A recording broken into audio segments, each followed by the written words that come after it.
સારંગપુર આપણું training centre સંતોષ છે, આપણું સંસ્કૃત મહાવિદ્યાલય છે, ઓનલાઈન કોર્સ ચાલે છે. આ બધા બાળકો ઘેર બેઠા હવે ઓનલાઈન કોર્સમાં સંસ્કૃત ભણશે આગળ અત્યારથી જ. એટલે એ 10, 12, 15 વર્ષ થશે ને ત્યારે તો માસ્ટર થઈ ગયો સંસ્કૃત. એટલે એવા વિદ્વાનો બીએપીએસ સંસ્થામાં અત્યારે તૈયાર થઈ ગયા છે જે સંસ્કૃત ભાષા ઉપર એનું પ્રભુત્વ એ ભાષાને આગળ લઈ જાય એવી બાપાની ઈચ્છા છે. 10,000 બાળકો તૈયાર થવાના છે. દેશ પરદેશ, Australia, England, America, India, New Zealand, બધે એટલે જ્યાં ત્યાં પછી એનો પ્રચાર થાય આપણા જ શાસ્ત્રો. અને શાસ્ત્ર સમજવા માટે સંસ્કૃતમાં છે બધું. સંસ્કૃતમાં રસ જાગ્યા ને પહેલે એટલે તૈયાર થઈ. બીજું કે અત્યારે એક તપ ઉપવાસની સાકર ચાલે, મહંતજી વ્રત કહે છે એને.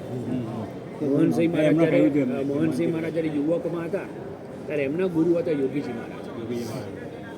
એમને સળંગ 5 ઉપવાસ કરાયા નિર્જળા. 5 દિવસ સુધી પાણીનું ટીપું મોઢા મૂકવાનું નહીં. એવું વ્રત મોહનસિંહ મહારાજે યુવકમાં કરેલું. એટલે અત્યારે બધા મહિલાઓ, પુરુષો, બાળકો બધા વ્રત તપ કરે છે. હમણાં જ 9 વર્ષના બાળકે 5 ઉપવાસ કર્યા નિર્જળા. તત્વજ્ઞાનનું સંચાર તમારા શરીરમાં થાય છે. પછી એ પણ સ્વ ઈચ્છાથી, એટલે સૌથી મોટી વાત છે. 92 વર્ષના એક મહિલાએ ઉપવાસ કર્યા. 92 વર્ષ પાણી વગર